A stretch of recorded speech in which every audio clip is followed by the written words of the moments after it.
Hi, I'm Charles Moman from Seymour, Indiana. My wife Susie and I converted this 2018 Ford Transit 250 148 wheelbase medium roof van a couple of winters ago. We've made several big trips and we have more planned. We did all the work. It turned out great and we love it. But recently I had Red of Red's Custom Design in English, Indiana install a window in the sliding door because I was done cutting holes and I wanted him to do it for me. He did a great job a couple weeks ago, and then yesterday I had him install in here a Victron Smart Charger Orion DC to DC charger so that I can charge batteries while driving. I have solar as well. And so I did an interview for episode 106 in our van build, and I'll put a link down below. And it was just an off-the-cuff, quick little interview with Red. And I wanted you to know that this summer we're going to be releasing a series of videos, something like Red's Custom Design, 5 Minutes with Red. Very short little specific topic videos, how to plan a van build, how to think about electrical, how you're going to use water in here, how you're going to sleep, all very short little videos that won't take much time to watch, obviously, and answer some questions about how to think about a van build and plan, and maybe you'll have Red do that for you. He does beautiful custom work, and so this is, I just thought I'd do a little separate intro of that part of the episode in my van build series, and just pulled that video out with interviewing that Red for just a short few minutes, just a little chat, and be looking for the series coming out this summer. Thanks for watching. Gonna film here. Hey, Charles is here again. We're back at Red's, and your name is really Eric. Correct. But you go by Red. Yep. And for obvious reasons. One of his guys just finished installing my Victron DC charger. And why was it a good idea for me to do this? For future upgrades. If you decide to go with lithium batteries, you don't have to do anything but hook it up. Right. Also, it limits how much power is being pulled from your alternator that's going back there. And then I have Ecoflow. Ecoflow already limits it down anyway. So it's just a good safety feature. You can monitor it a lot easier. And if I had wired it directly, what could have happened? Well, since that has a built-in limiter, not much. But right. If you would have wired that straight to lithium battery, it would have fried your alternator because it would have pulled more from the alternator than it could have supplied. Right. And Victron's got a great video showing that on a bench where they recreate a car. Yeah. And it's smoking. Yeah. But even with the direct wire, I wouldn't have a way to turn it off. Correct. So this takes care of everything. It's Bluetooth, and it's all that you use, right? Yeah. We're majority of Victron. I mean, right. For me, the big thing is customer service. Right. And I used to be in Energy. It was a little more affordable. A little more people could afford that. But nothing against their product. You're right. But their customer service sucks. Right. I was a preferred installer, and I still couldn't get into it. Yeah. Victron, I've got 2 contacts straight with Battleborn. Call them, Dragonfly Energy, and they're right there. They always pick up, email me right back, and take care of any issues I have.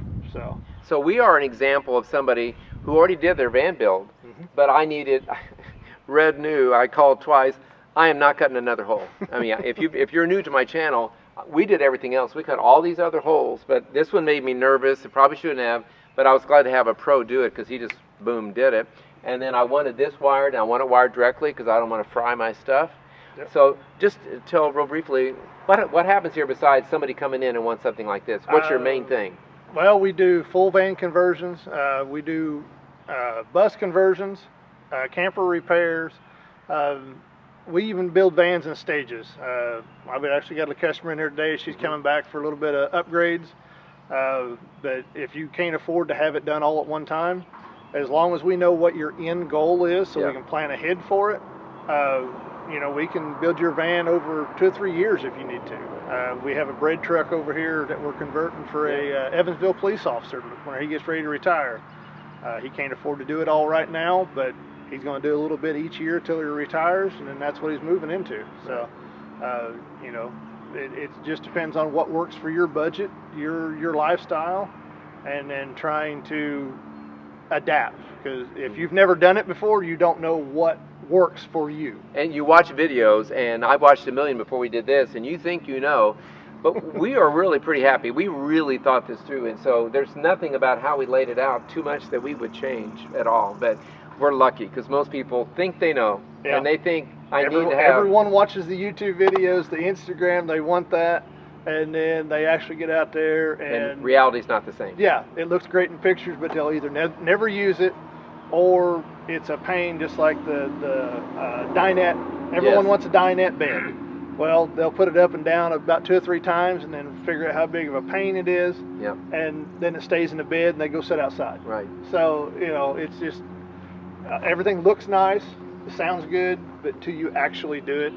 And day by day during a trip, it Yes. gets old in a hurry. Yes. Definitely. So you basically will convert pretty much anything that people bring in, because I've seen you do ProMasters, Yep. and people drop off brand new vehicles. Yeah, ProMasters, Transits, Sprinters, Buses.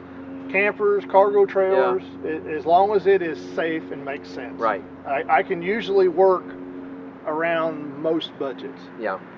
We can adapt a few things. We can swap out some stuff. It just depends on as long as you have a realistic budget. Right. I get a lot of people that have caviar taste on a McDonald's budget. There we go. Yeah. But and a lot of people just don't know how much it costs to do that. They think, oh, just throw one lithium battery in it, and you can run an air conditioner. Yeah, not quite. No, not really. But I get that call during the summer all the time. Absolutely.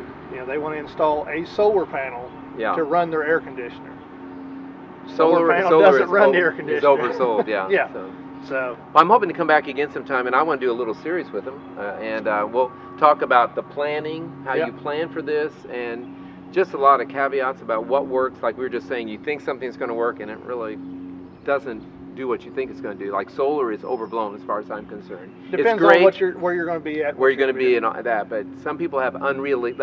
Probably the better thing is they have unrealistic expectations. Correct. So anyway, well, I thank you so much for doing this work. I keep saying I'm all done, but I seem to find something. but especially if you like projects, you're never right. done. Yeah. Well, thanks for getting on camera Not with a me, problem. and thanks Thanks, for your sir. work. Good to visit with you. Alrighty. Thanks for watching.